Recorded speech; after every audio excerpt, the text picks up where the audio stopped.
Welcome to part 2 of the 40th episode AMA. So technically this is like the 41st episode, but part 2 of the 40th episode. That's the second half, but not quite in half, because this is about maybe 25 minutes shorter. It's more questions being answered by myself and my brother and Mr. Joey Corio. A continuation of the saga we began last week. Before I continue, quick shout out to my patrons, Pete Harney, Ryan Payne of Gamers Week Podcast, and Dan of Retro Logic Podcast. Greatly appreciate the support from all three of you fine gentlemen. So this is just a continuation of last week's AMA. More questions, more content, more conversation. So let's begin with a question from Mike Alberton of Games My Mom Found. Which game do you wish you could forget you ever played and why? I'm going to answer this in a way that's against the spirit of the question, and then answer it in the spirit of the question. I wish I could forget playing Portal so I could play it for the first time again. Yeah, that'd be fun. And experience it for the first time Portal again. Too. Yeah. And or either one. Yeah, I'll say both then. That is not what he's thinking. No, he's saying, what game did you hate so much that you could obliterate from your memory? Like, oh, this stunk so bad. Throw it in the fire. I'll jump in. Yeah, Sewer Shark for Sega CD. Sewer Shark. Oh. Awful. Golly. Yeah. And it's terrible, too, because it came with the system. So I remember the excitement on Christmas when I opened it. And, you're just watching horribly resoluted videos. That's basically it. Yeah. Kind of like a movie, a real live action of what's that night game? What's it called? Night Trap? No, Dragon's Lair. There we go. Oh, Dragon's Lair, yeah. Mm-hmm. Only that was a cartoon, but this was like real live action, like a movie. Like a kind of a cinematic scene, but the same thing. It was the same principle, but the game itself was it was horrible. You couldn't beat the first level. At least I couldn't. And, it was boring to tears. Yeah. If I I never went back there ever. I mean, even now in the emulation age, I've had there's no reason. Desire, none. No reason whatsoever. Zero. Yeah. That's I never played it. We didn't have a Sega CD. I don't even remember playing it at your house though. Like, was that one of the ones? Like, no, I just we don't. I was don't ashamed. Play this one. Ashamed of your pick. Bobby, what do you got, man? I kind of remember growing up, and we for younger listeners, we used to rent video games from a video store, and renting video games was a big deal because that was like your whole weekend. You'd rent it on Friday and return it on Sunday. Right. And but if you rented a bad one, that's your whole weekend. You had no choice. It's true. Yeah, and you would muscle through it because you were just too excited to play a new game. And there was a Batman game for Super Nintendo that it had like the Mortal Kombat engine. Yes. And you could Batman Forever. It was a Batman Forever game for Super Nintendo. Yep. And right off in the very first level, you couldn't even you reach an end and there was no indication of where to go. And I remember just thinking, is this game broken? As a young kid, I was like, I can't believe this is like a Batman game, because there were good Batman games before. I played them on NES, but this was like just stuck, and it was just a stiff, like using Mortal Kombat moves, but in a 2D like sort of space. It didn't really work.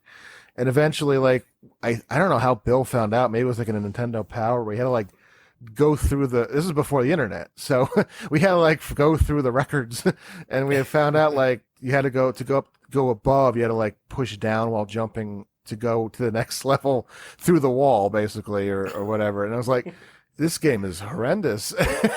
It just got worse that whole weekend. I just remember like that was probably the first time, like by the end of Saturday, I'm like, I'm done.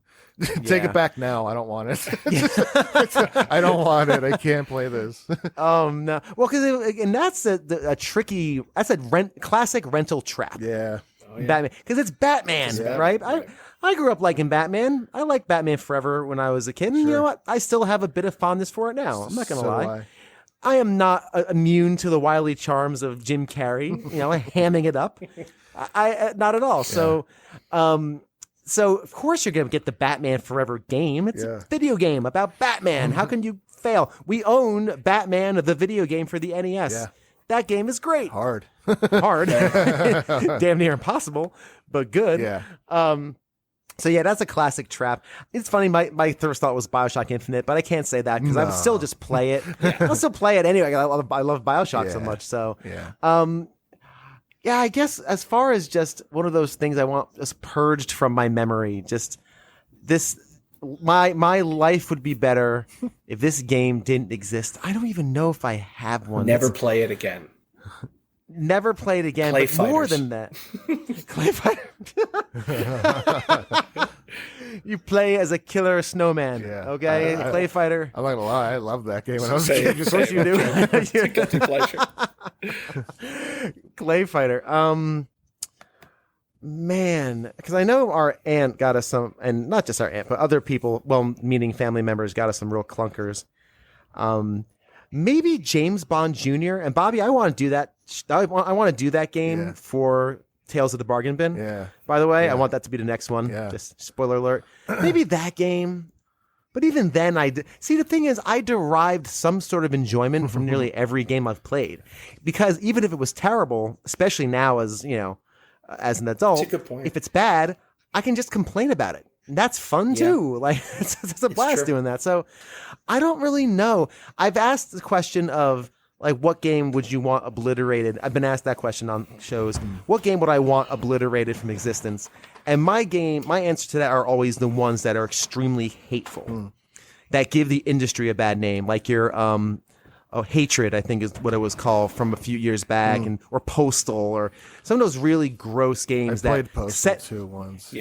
Yeah, that like senators can like have congressional hearings about and say, see this game? Like those are the games that need to go away so we don't have to deal with that nonsense. But I don't know. I don't think I have a good answer for this one. Shaq Fu. Good old Shaq. That's another one that people are kind to. Really? Joey said, you can't go wrong. Shaq Fu. If you need a little extra joy in your life, pop in Shaq Fu, and why not? Never hurt anybody.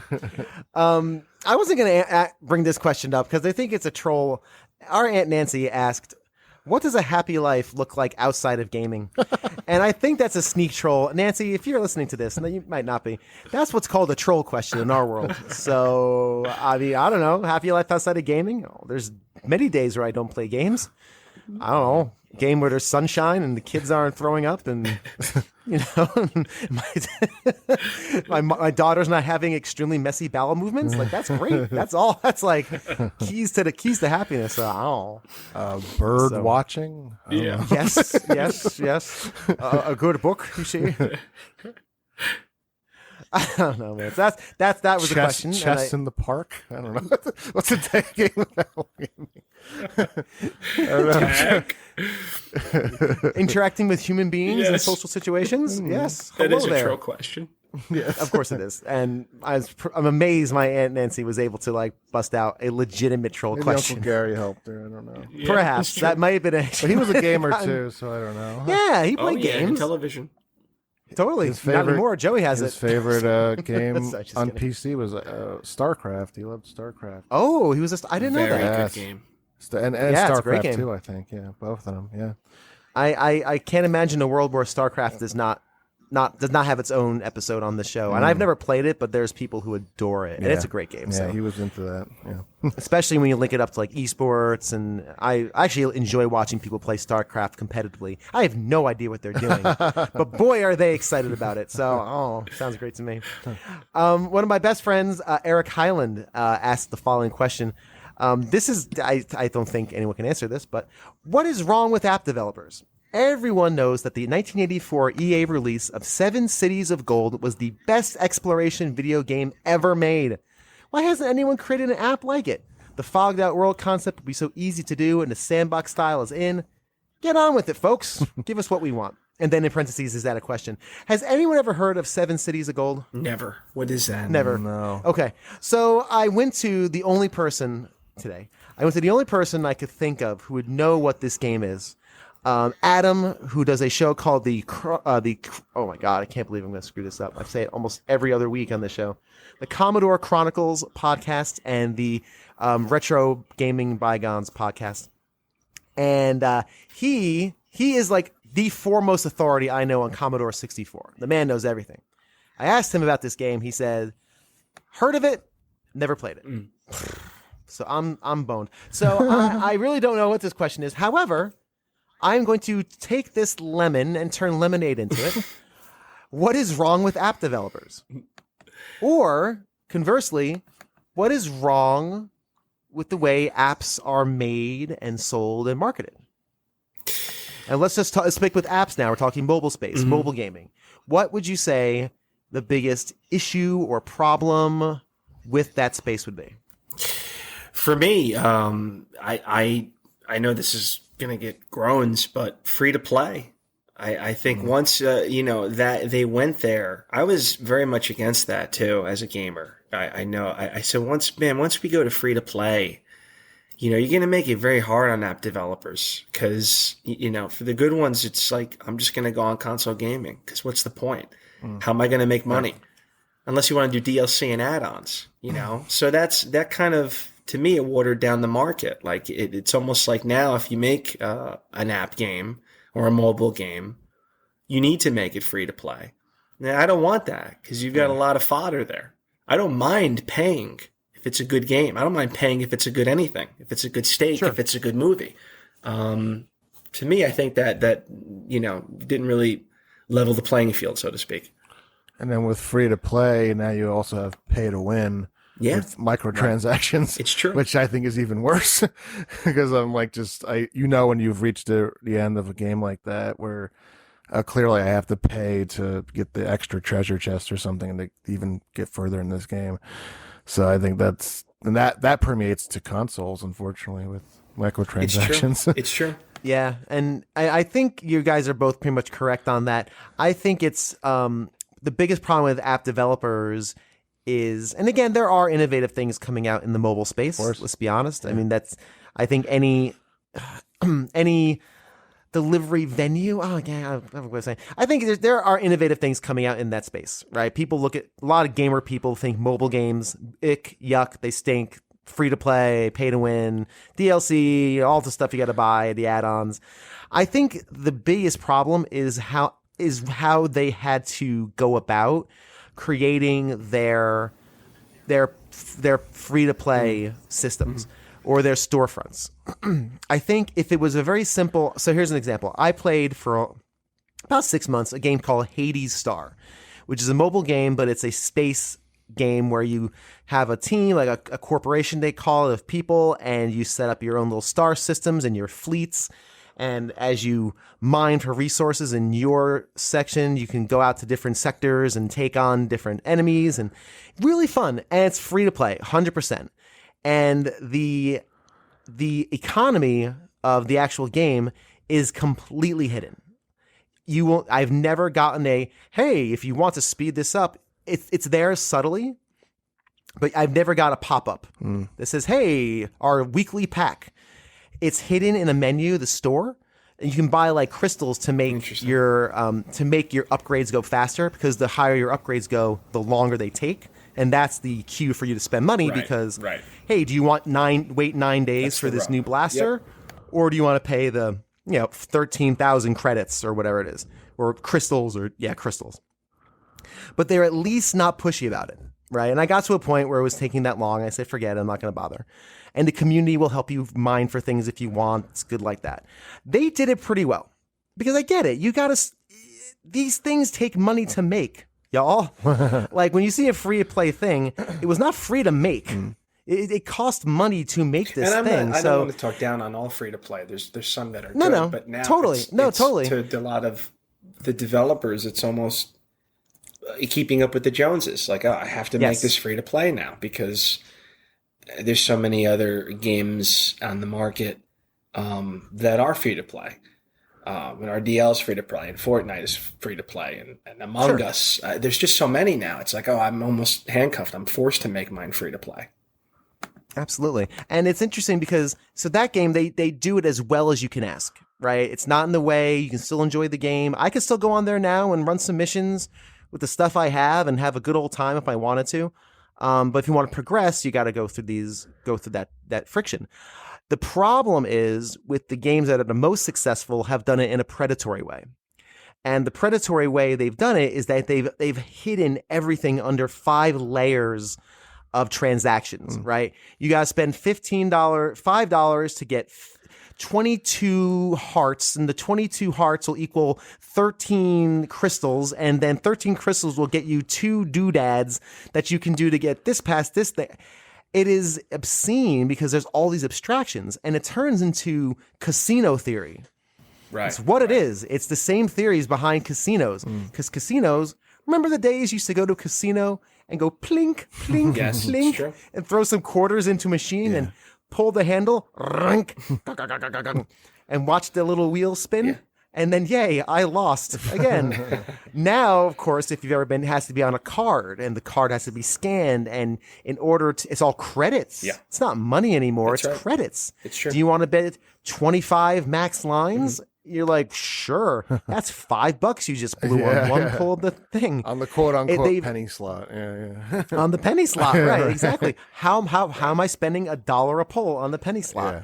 So they've abstracted everything, and it's the same problem. And I think that's why those games, and the big issue is that they're now resorting to the same tactics that bring in people who have compulsions, right? Who have that addictive, have maybe a piece of them that can become addicted to something, and now you've got them hooked, and now they're spending real money. And then loot boxes are a totally different thing. Yeah. That's called gambling, y'all. When you spend money on a thing you don't know what you're getting, it's gambling. That's it. That's what that is, y'all. Sorry. How far away are we from like a warning screen in the beginning that says, like, if you know of a friend who has a problem, call Gamblers Anonymous? They always put those they stick those on the side of the slot machine where you don't see it, but they are there. You know what? Call me crazy. I think if a game has microtransactions, especially if it's a $60, game you've purchased, if it has microtransactions or loot box mechanics, then there should be a warning at the beginning of it saying, hey, this game has loot boxes. Yeah. Just so you know. Hey, this building is a bar. Hey, if you're an alcoholic, don't walk in here. I can't walk. I think I said this to Joey in one of the old episodes. I wouldn't walk into McDonald's and get expected to be served the beer. The beer, right. Like, here's your beer, sir. What? No, I don't want this. Well, here you are. Sorry. This McDonald's actually serves beer now.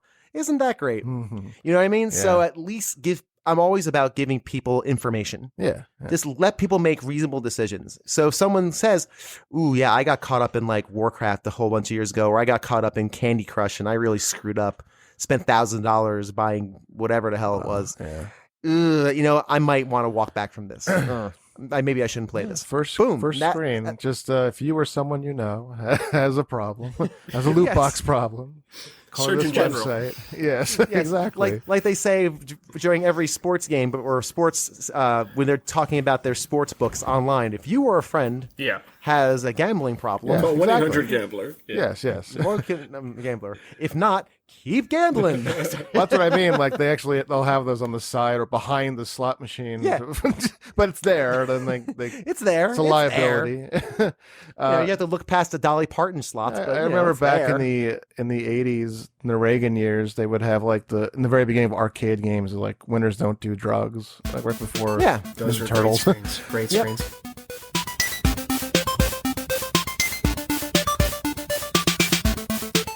And just like that, he was gone. Not really. Not that dramatic. So at this point in the recording, we've been going for about 2 hours. It was getting late. Joey asked us to table the conversation till the next day. We did so, but when my brother and I met to continue the recording, Joey had fallen ill overnight. He was not feeling well that Tuesday of our recording, so he was not able to join us for the rest of the conversation. Bobby and I just soldiered on without him, unfortunately, just to due to schedules and timing and, the publishing schedule, all that fun stuff, the rest of this AMA is just my brother and I. But I do want to take this opportunity to thank Joey for joining me for an extra long session. There's a lot to do these things. And if you are a Joey fan, you will be hearing from him sooner than later. Do not worry about it. You will hear from him in upcoming episodes. So from here on out, it's my brother and I. So join us as we continue the conversation and answer more questions during the 40th episode AMA. So, but this one is from Joey's wife, Michelle. Again, I posted a lot of these questions posted a call for questions on Facebook or my personal Facebook, and got some people who you wouldn't consider gamers to ask, I thought, really good questions. And this is actually a very interesting one. Do you think it is harming this new generation of gamers that no game ever has an ending? There's something missing that satisfying feeling of winning a game. Seeing my children play games like Minecraft or Fortnite or Roblox, or my husband, that's my entry, day after day, month after month, year after year. Now I wonder if they are missing out on that sweet satisfaction. Really good question. Are we losing something in this era of the game that never ends? I don't know if it's an era, because there's still games that have endings, but the really popular ones tend to not. Yeah, right. And they're more arcade and open-ended. And they just go on. There's a piece of like storytelling missing. Sure, for sure.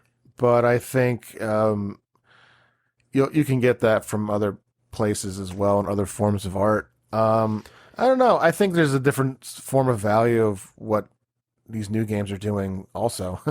And, I don't. If you're missing one thing, you're replacing with something else. And games are, the virtual version of social gaming is bigger than ever. And I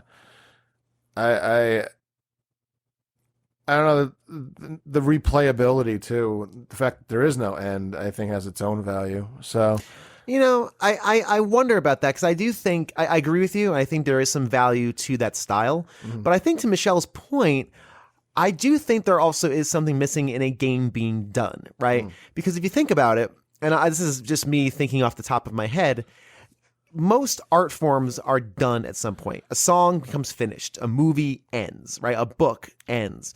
But a lot of the modern games, especially one young people play, right? Most of my audience are not playing Fortnite and Minecraft and Roblox. That's like the realm of the younger generation, kids and young adults. They're the ones playing those games. And it's interesting to think that, they play games. They don't end when the game is over. The game is over when they say it is. Like, I am sick of this game. I need a new experience. Yeah. Right. So it's kind of that forever. And again, this is not new. When we have Warcraft and EverQuest, those games never ended. Those games are 20 years old, I think, some of them at this point. But so I don't think that's a new experience, but I definitely think there is something to be said for modern games for kids that don't do that. So I think you have a good point on social gaming and how when you're losing one thing, you're gaining another, which is maybe the community of it, right? And the relationships built around a certain area or game. But sure, I do think it'd be cool for a game to just end. I think that's nice. I don't know. As an adult, I want games to end. I want to be done. Even when I was younger, playing like Grand Theft Auto, sure, you don't have to complete that game. You can spend hours just exploring the sandbox, and I did. Yeah, I just loved exploring the boundaries of the game. And I don't need a finality to that. That's all about the journey. So yeah. I don't know. That's whatever you get out of gaming, and it's really up to the player. and there are plenty of games, to your point, Bobby, that there is an ending. There. But these games are designed to be played for a very long period of time. And then, of course, like we were talking about earlier, where you have the DLC and the microtransactions. And, of course, these games are designed to not only be played forever, but to be paid for forever, which is a whole other conversation. That's interesting. It's an interesting point to ponder. Thank you, Michelle, for that one. Derek, a friend from my old BTSH hockey league. This question has nothing to do with games at all. Who's your favorite Golden Girl?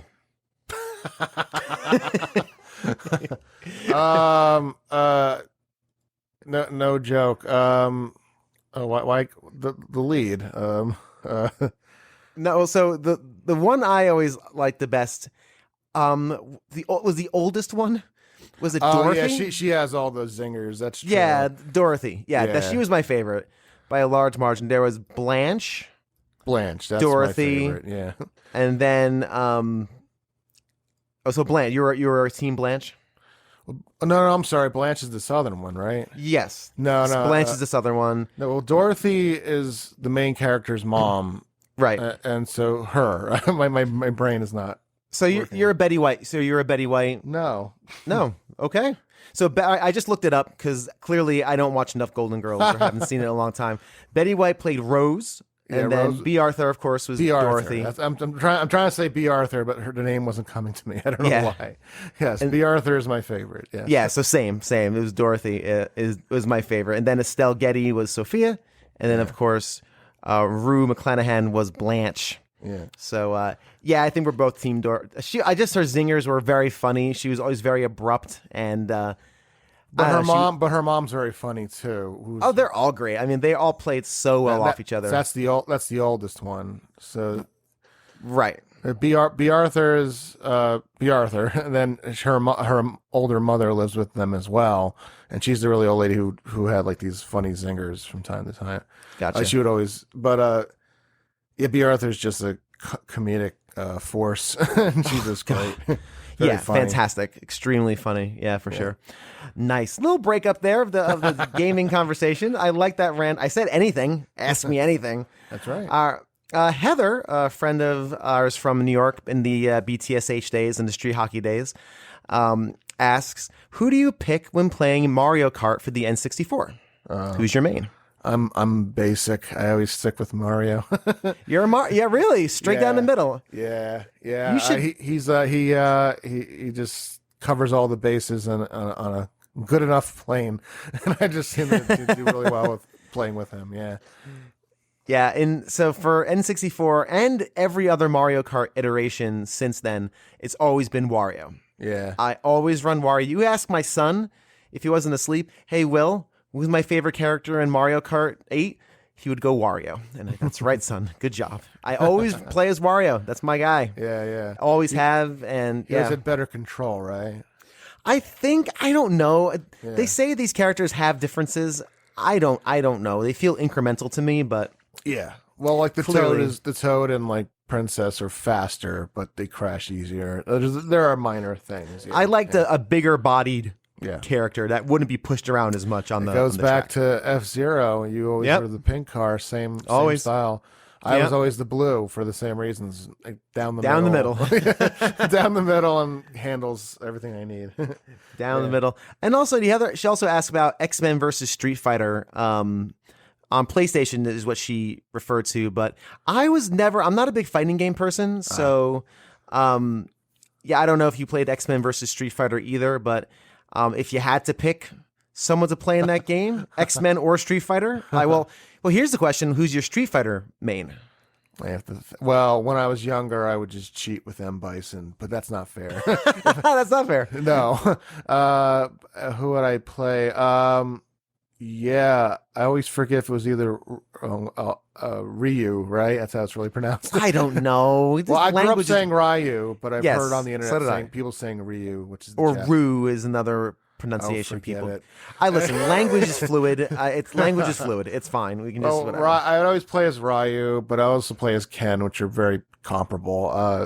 And I always Ryu just covered all. Yeah, I just like playing as him the most. I think. Okay. Yeah. I was a Chun-Li person. Yes, I think stick with Chun-Li. Yeah, I just fast and be able to avoid attacks as opposed to attacking. And definitely Chun-Li for me. X-Men, I don't know. I don't really like I'm not a comic book person, and if it's not Marvel, I really don't, next to nothing. Although X-Men is Marvel, so I don't know. It's true. Yeah, it is Marvel actually. So if it's not MCU, I really don't know much about it. The only reason it wasn't like the Disney MCU as we know, it's because Fox had the license for the longest time. But now Disney owns Fox, so I think that's all come full circle. The rabbit ears are so gross. I really just barcode or rabbit ear. Geez, the mouse ears are gross. The mouse ears, just barcode mouse ears on the back of our necks, and let's just get on with it as they own everything. Ugh. Yeah. But I think the only X-Men game I played a lot of was the 6-person X-Men arcade cabinet with the 3 screens, Yeah. In Pizza Hut in Clifton, they'd have that sitting there. Yeah, they had that. Yes, they did. Yep, and I'd always pick Colossus. I think that's his name, the big silvery dude. Oh yeah, cool. That was always my dude. I don't know why. Yeah, just big silver dude. I was always between, I guess, Cyclops or was Nighthawk an X-Men? You might be. Yeah, I think Nighthawk. Yes, I believe so. The little blue looking dude. People who like comic books are throwing things at their pod players of choice at us, fiddling and fumbling through this X-Men discussion. Like, who's this guy? Nighthawk? I don't know. No, Nightcrawler. That's it. Nightcrawler. Nightcrawler? No, I didn't play as him then. Hold on. There was Gambit, the dude who threw playing cards. Yeah. To which I asked somebody at some point, why do we care about Gambit? And they're like, oh no, he's really cool. His things explode. I'm like, I can't even begin to care. Sorry. I only know him as Will.i.am from the X-Men Origins movie. They did that right? Comic book fans, like, that was good, right? Was that a good choice? A good casting? No, it certainly was not. No, I can tell you he has not really acted since. So it was a one and done. I love when musicians try to act. It's like, hey, let me give this thing a shot. I was in some music videos, thumping along to some terrible beat I wrote. Let me try my hand at creative acting or dramatic acting. Let's move on from that one. Sorry we butchered X-Men versus Street Fighter, but neither of us have played it really. So next up is Ben Bazzrea. Ben Bazzrea, he's a very talented songwriter. He used to be in the Austin area. I think he's moved since. Really talented guy. He has 3 questions for us.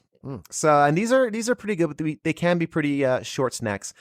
What Final Fantasy game has the best soundtrack in your opinion? Now, I know, Bob, you haven't played a ton. I've definitely played more than you on Final Fantasy, and I actually had a chance to think about this before you did, unfortunately. That's fine. So because I saw the question, it's like, oh, I should probably think about this one.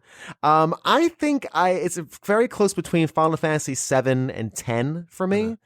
I'd probably side with 10 a little more because I connect with that more emotionally because I play that of its era, but Final Fantasy 6 is like, we're talking minor degrees. Final Fantasy 6's music is probably the one I'll pop on while working and just listen to. But as far as quality of song, quality of composition, it's either X or 7 with 6 being a very, very close third. So I would probably shadow those as well. Yeah. Because I have never even played 7, but I do know the music from it. And it's pretty damn good. Yeah, and all the themes are great. It has just, it's very iconic and well written stuff. Yeah, I mean, Final Fantasy music is for the most part fantastic. Yeah, I don't know any of the series that has bad music, I would say, but I got to think with my head instead of my heart with that one. Number 2, what PS1 games have aged the best? That's an excellent question. PS1 games that have aged the best. It's definitely not the first Resident Evil.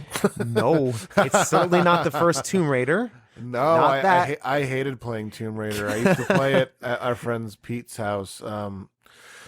He had the first Tomb Raider, and I could never get past the first cave, and it was just, the control was so bad. But it was such a popular game. I don't know why. Well, well, I have theories. I have theories, but and maybe if you play it long enough, you get used to it. But I just like trying to shoot mostly wolves. I remember, or dogs. There's bats, and you fire off 85 clips worth of ammunition at a bat, and you don't hit the dumb bat because you're just shooting into air. Again, I keep repeating myself. I have the first Silent Hill on PlayStation 1. I actually have that game. And that game utilized the engine, PlayStation 1's engine, perfectly by using fog to as a rendering mask basically for the environment, and it still holds up really well. The lack of like capabilities actually makes they use that to their advantage to make it creepier with like lack of sound design. There are very quiet moments in that game. They're just very unnerving.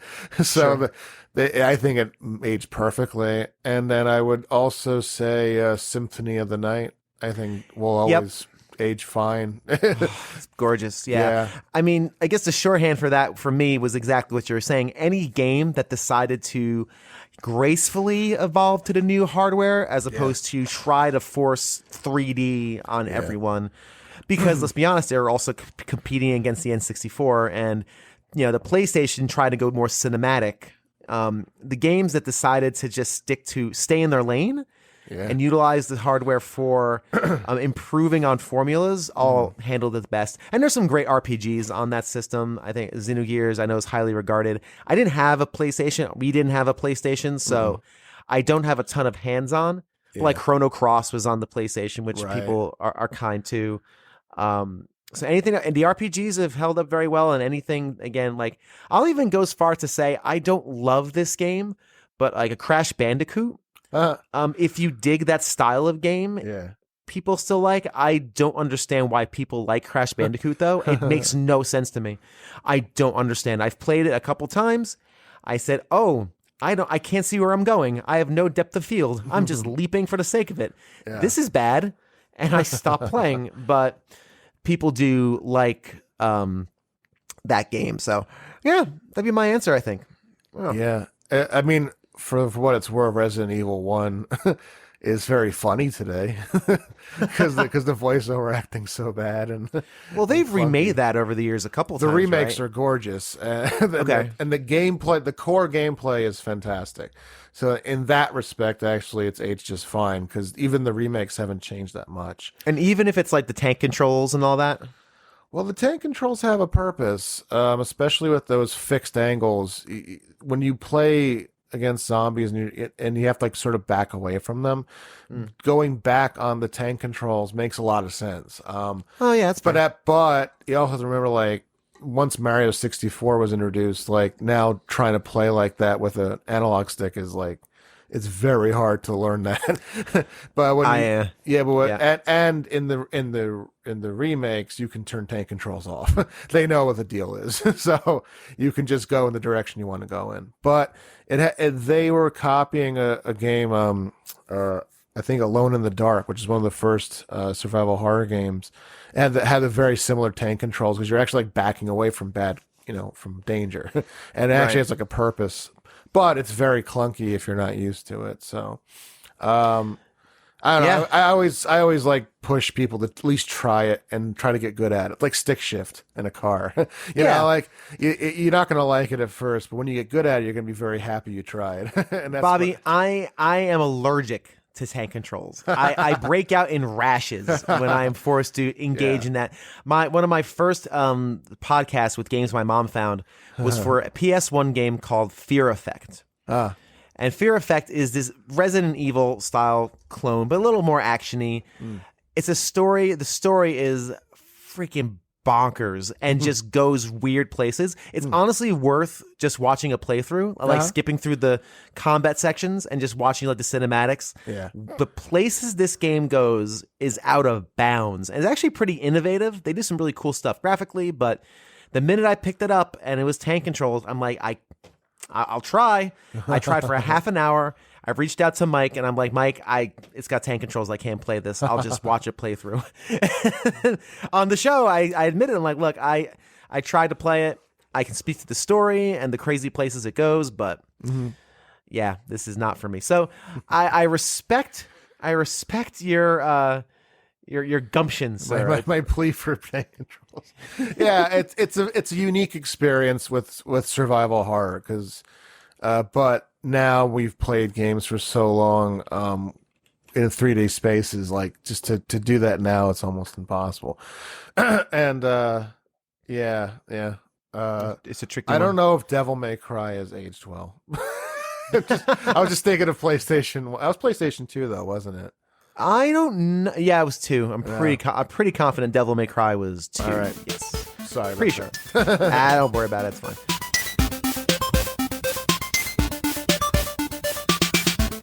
Over the lifespan of this show, I have conducted 55 interviews with 32 different people, and it's been an amazing experience to hear these stories and get these opinions and have the opportunity to really share, in some cases, stories that have never been shared before. And I love the opportunity to do so. I want to thank the following people for trusting me with your time, with your stories, and with your memories. And I really hope I did them justice.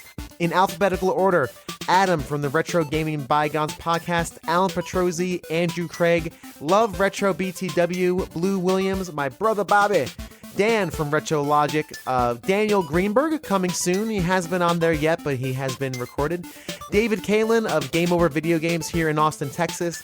Ducks in the Skies, Greg from Level Zero, Greg Sewer, G to the Next Level, Ian, aka TB, Teacher Bloke 55 there on Twitter, Joey Corio, John Golson, Julian Titus, Justin from Baseball and Whatever, Kevin Jakubowski, Michael K. Hughes, Mike Alberton, Mr. Thou on Twitter, Moses, aka The Well-Read Mage, Paul Tessie, aka Mega Retro Man, Raji, also known as Super Nintendo Bros, Redox PDX, Ryan, also known as Games with Coffee, Ryan Payne, you hear him every week because he's one of my patrons, thank you sir, Sean Shirazi, Sin Spacies, Steve Luzader, and finally Trevor and Jeff from the New Dad Gaming Podcast. Thank you all so much for joining me on these episodes, and I hope to hear from all of you for the next 40. And its final question for us, do you think Blizzard or Squaresoft had a bigger impact on video games? That's tough. That's a brutally tough question. It is not an easy question I think at all. I think in terms of like, and you can correct me if I'm wrong, but I think in terms of like where computer games went with World of Warcraft and just in a community of people who love Blizzard games, now, I mean, they have their own convention, BlizzCon. I guess Blizzard probably has a bigger thumbprint now at this point, but I don't know. Square has such a long history going back to like the first NES and with RPGs. It's kind of tough to say. Yeah, it's kind of hard. Is there a Square Con? I don't even know. No, I don't think so. Okay. But I mean, it's hard because it almost like one picked up where the other left off. If you think about it, like timeline was or impact. Yeah. Because again, Blizzard was doing World of Warcraft. WoW started in when did WoW? I'm gonna look this up now.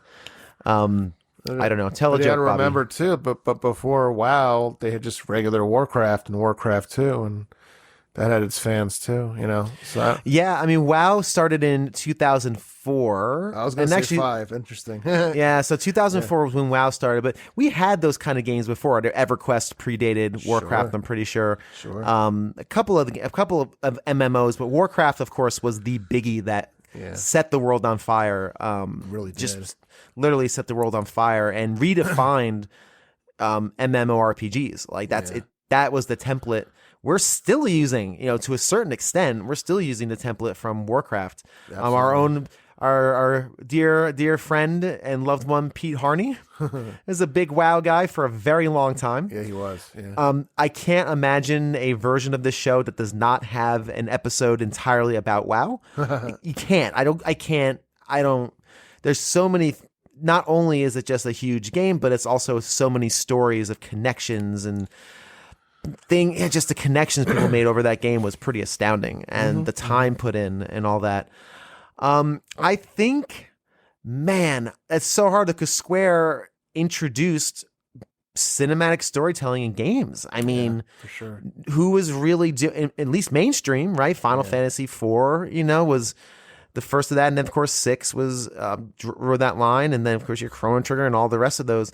They introduced real cinematic storytelling. So I think it's such a toss-up, but I think since Blizzard's impact is so strongly felt modern day, and Square is not really making those same strides now, I think you have to kind of say Blizzard, because I think they've been making more impact longer. I mean, again, 2004 was WoW.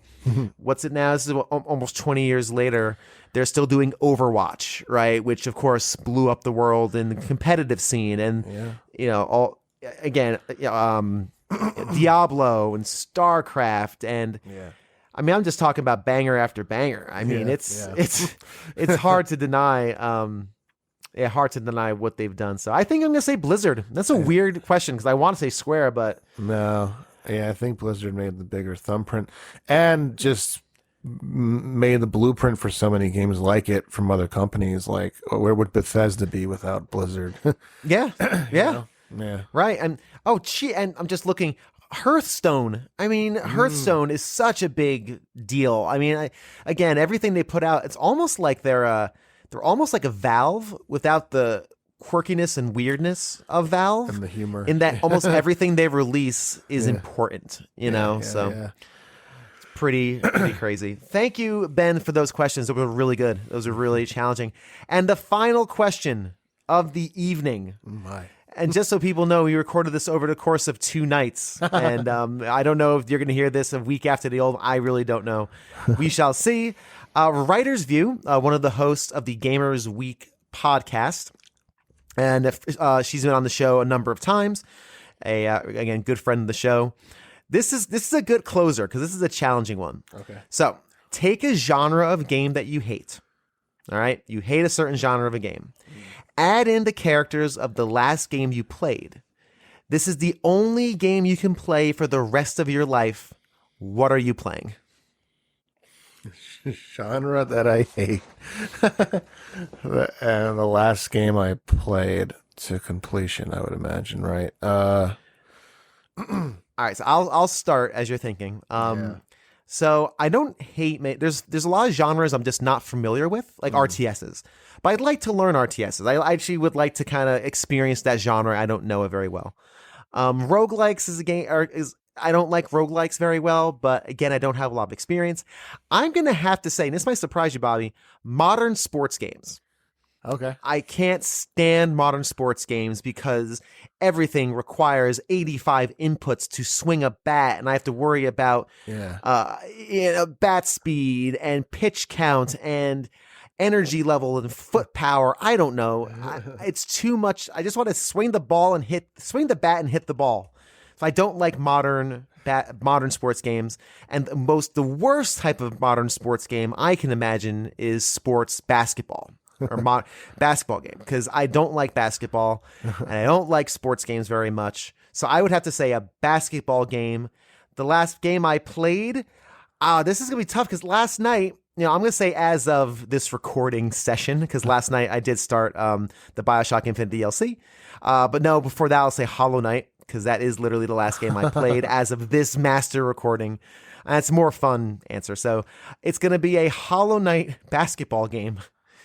That's what I'm playing. Lots of little bugs, little cheapy bugs, and hopefully I can give them powers, so they can murder each other in violent, adorable ways as they traverse the basketball courts. That's what I'm playing forever. And I don't know. I tried playing a game that's kind of like that, not really, in a game called Pyre, which is made by the same people who did Bastion and Hades. They're kind of like Dark Sheep game Pyre. And it's basically fantasy basketball role-playing game, kind of. I played it for a bit. I didn't love it. I bounced off after about 10 hours. This would be a lot worse, I think. I don't want to play this modern basketball game full of Hollow Knight bugs. Well, what do you got, Bobby?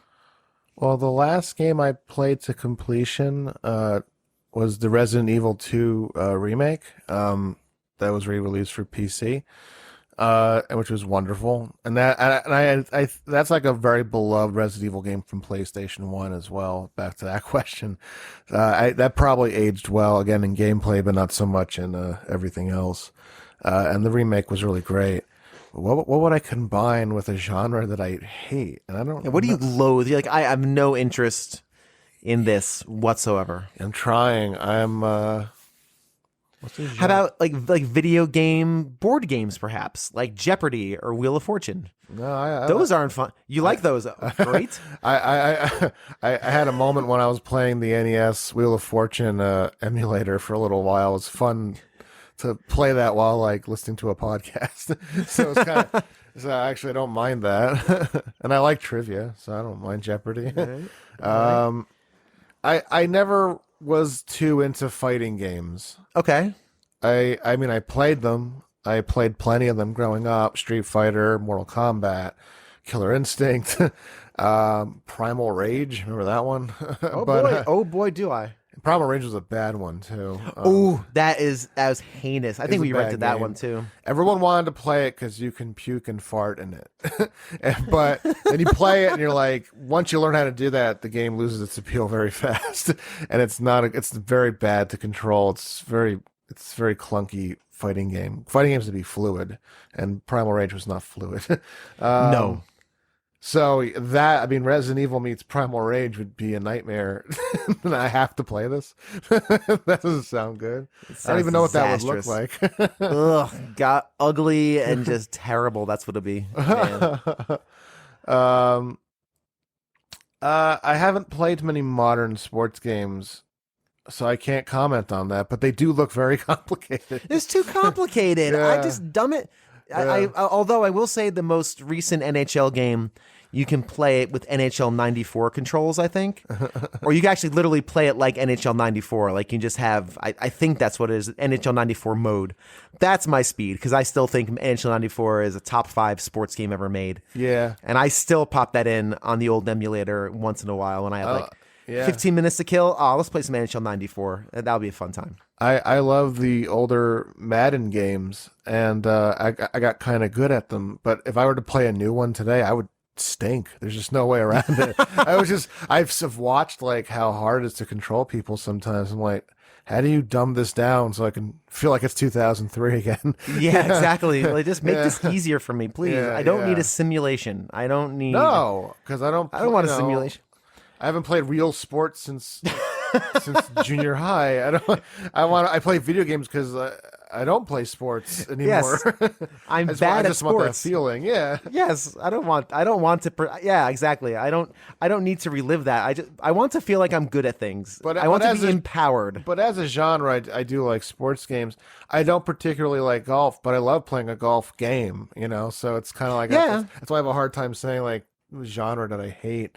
I like flight simulators. I like playing Pilot Wings when I was a kid. Okay. So I have a very tricky time finding a genre that I hate. I guess the one that I don't play, or gravitate towards is fighting games. Okay. So a Resident Evil fighting game that probably exists. Yeah, right. Some sort of ROM hack somewhere. That's because Capcom had a fighting game, right? Then wasn't like, of course, Marvel Street versus Fighter. Capcom or something, or Street Fighter was all Capcom, yeah. But there was like a mashup Capcom fighting game, wasn't there? Yeah, Marvel versus Capcom, yeah. Yeah, I guarantee you can play as a Resident Evil character in that. If not, someone has already made it happen. Yeah, they've hacked the game and put them in. Yeah. Awesome, man. And I would have no interest in playing that. No, that sounds pretty heinous. I don't think that'd be fun at all. All right. Well, Bobby, thank you so much for joining me on this 40th episode AMA. Joey, thank you before you fell off the face of the planet, my friend. But hopefully, as you're hurtling into the stratosphere, struggling to get back that lifeline, you do so soon, man. But we thank you as well for joining me for the first 2 hours of this 2.5 hour episode. Again, hopefully I don't know if you're going to hear this all in one go or broken up into 2 shows. I have no idea, but we shall see. But thank you for joining me, guys. I appreciate it. And thank you, the audience at home, for not only contributing questions to this show, but for checking out the first 40 episodes of this mad experiment I started nearly a year ago. Bobby, when I first started this show, my thought was a year. I'm going to blow this through in a year. I had a different plan for it. I'm like, a year. And I'm barely getting through the N64, and now I'm starting on franchise-focused episodes. So I'm doing a whole series on The Legend of Zelda. That'll probably take 3 months of episodes. So I'm doing them by era. Yeah. And then we're going to do a Final Fantasy, and then we'll probably swing back and maybe do something else. I don't know. But it's going to continue on and on and on. I thank you so much for being a part of this journey. If you enjoyed this show, and maybe this is the first time you've heard this, and if so, wow, the episodes are usually an hour long. They're never this long or this drawn out. If you enjoy this show, be sure to check it out. Check out me on Twitter at agamerlooks@4040. There you'll find a link tree in the bio that takes you to all the places, including my Patreon, including Instagram and Facebook, and all the places you can listen to this hopefully fine program. Until next time, thank you again for being a part of the show, and continue being awesome.